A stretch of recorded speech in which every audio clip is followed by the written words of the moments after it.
The Bible continually cries out a desire that fallen human beings would turn back to God. And Psalm 131 is doing just that.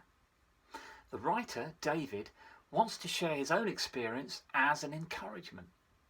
In verse 1, when David talks about his heart, he's talking about the deepest part of his being. And in there lies the thing that constantly brings us down: pride. It takes our focus off of God and puts it squarely on ourselves.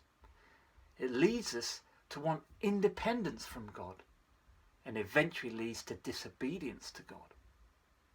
David knew that his dependence couldn't be in himself, but it needed to be in the Lord. David wanted to be free from the trappings of pride. And so instead, David makes a choice. He says in verse 2, "But I have stilled and quietened my soul, like a weaned child with its mother. Like a weaned child is my soul within me." A child who no longer wants its mother's milk, but who is now content without that, something which used to be so essential. This is a picture of a mature believer, of someone who chooses to rest in the safety and security of God. David doesn't have to have all the answers.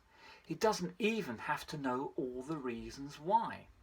But he's decided that the ultimate question, the one that really matters the most, is who is he going to put his trust in? David's answer: the Lord.